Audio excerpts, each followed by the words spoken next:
Alright people, now you know I love a good ranking video, and you probably do too. But we already did the ranking of watch brands about 2 weeks ago, so today we're gonna rank something different. Today we're gonna rank the Grail watches. Not the brands as a whole, we're gonna rank individual watches and Grail watches to be specific. Now what do I mean when I say Grail watch? Well, there are basically two main characteristics that a Grail watch has. First, it has to be super expensive. And I'm talking unattainable, like out of reach for 99% of us. It has to be something you can aspire to for years, decades, maybe even a lifelong. Plus, characteristic number two, it has to be a bit flashy, right? It can't be too understated. I mean, it's a Grail watch. It has to look the part. So basically, a Grail watch means we're looking for something super expensive and super shiny. That's about it. Now, there are a few more rules when it comes to Grail watches. First, it has to be from a reputable brand. And by reputable, I mean like a accepted luxury watch manufacturer. Like I'm sure somewhere out there is a rogue watchmaker sitting in his hut, working since 20 years on a masterpiece as complicated as no other watch, only precious metal involved, everything by hand, gonna cost you $5 million, but still it's not a Grail watch. Because nobody's gonna know what the fuck it is, to be honest. Like a Grail watch needs to be somewhat recognizable. When people look at it, they need to know what it is.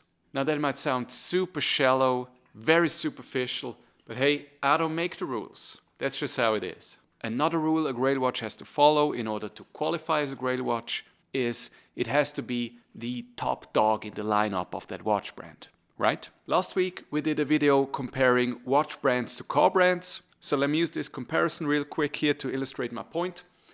Think about Porsche, right? There's the 911 and there's the Boxster. Now you can take the Boxster, max it out as much as you want, put all the extras in there, but in the end, the base model 911 is always gonna shit on it. That's why a Boxster can never be the best Porsche, and a Datejust, for example, can never be a Grail watch. Okay, we might discover some more rules as we go along, but let's just dive right into it. We're gonna do top 5 here, top 5 Grail watches. And we're gonna start at the bottom. Place number 5 goes to the Journe Chronomètre à Résonance. Now this watch, I gotta tell you, I would rank it higher if it wouldn't be, it's an Journe. It's not going to be too flashy in your face. That's just not the style of Journe. So you could almost call it understated, I think, which, as we now know, is a characteristic that doesn't fit well with the Grail watch. However, I think still walks that line, so we can actually think of it as a Grail watch.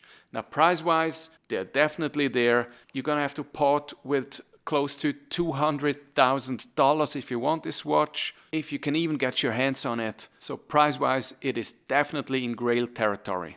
What else puts it there? Well, for me, it's the movement. I think that's just a masterpiece. Well, basically every Journe movement is a mechanical masterpiece.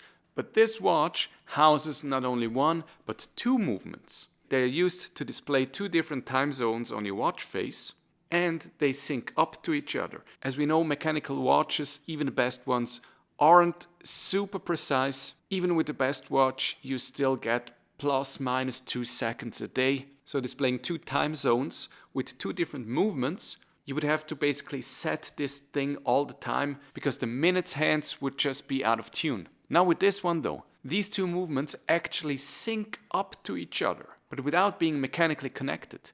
Just by proximity to each other. They are feeling each other's vibrations and this syncs them up. So they always beat in the exact same frequency, displaying exactly the same time without you having to manually intervene. Now that's a masterpiece of watchmaking in my opinion. So Journe Chronomètre à Résonance, my Grail watch number 5. Okay, next up, spot number 4, we got a Rolex Daytona. But which one is it? Now you're probably thinking Platinum Daytona, right? That's what comes to mind. That's the big dog in the lineup. But you're wrong, my friend. There's another Rolex that even shits on the Platinum Daytona. And that is the Rainbow Daytona. Now the Rainbow Daytona is so exclusive, you won't even see Rolex advertise the thing. Like, it's not on the website, there's not a single brochure with a Rainbow Daytona in it. They won't even put it on their ambassadors. Like, you'll not see Roger Federer wearing a Rainbow Daytona. This thing is just meant as a treat for the best customers. So it's really, really hard to get. Price probably somewhere around 150 to 200. I'm not really sure, to be honest. I wasn't offered one yet, so I don't know. But anyway, movement-wise, nothing special. Regular Daytona movement in there. But this thing is just about the stones, the diamonds, the gold. Like, it's basically a real poser watch. But I think they managed to still keep it very classy. And what also makes it a Grail watch is that it's super rare, yet very recognizable. Like, people know what it is when they see it, and they know how hard it is to get. Again, very superficial, but that's just how it is. So if you manage to ever obtain a Rainbow Daytona, pat yourself on the back, you made it, my friend. Okay, next up, the number 3 Grail watch in the world, the JLC Reverso Hybris Mechanica Caliber 185. Now this thing is an absolute beast when it comes to the movement. You got a watch that has not less than 4 faces. Let's start with the first one. We got our tourbillon right there. Some would consider the most difficult complication to make. In my opinion, also the most useless one in a wristwatch, but it looks super nice, so a good fit for a Grail watch. Then you got your big date. In my opinion, one of the most underutilized complications in wristwatches. I love a big date with those 2 individual rotating discs to display the date. By the way, of course, this is not just a date function here. We got, of course, a perpetual calendar. On the back side, there's your minute repeater, so your chiming function. By the push of a button, your watch will tell the time by way of chiming. That's basically the rich man's loom on the hands. So we got already 3 grand complications in one watch with the tourbillon, the perpetual calendar, and the minute repeater. Now shove that to the side, and on the back side of the watch you got your moon phase display of the moon phase in the northern hemisphere of the world.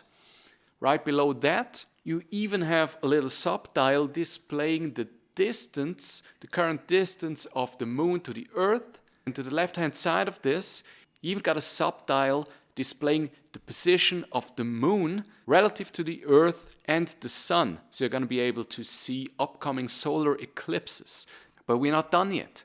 Flip the watch over, and on the back side you got the display of the moon phases on the southern hemisphere, plus a celestial map.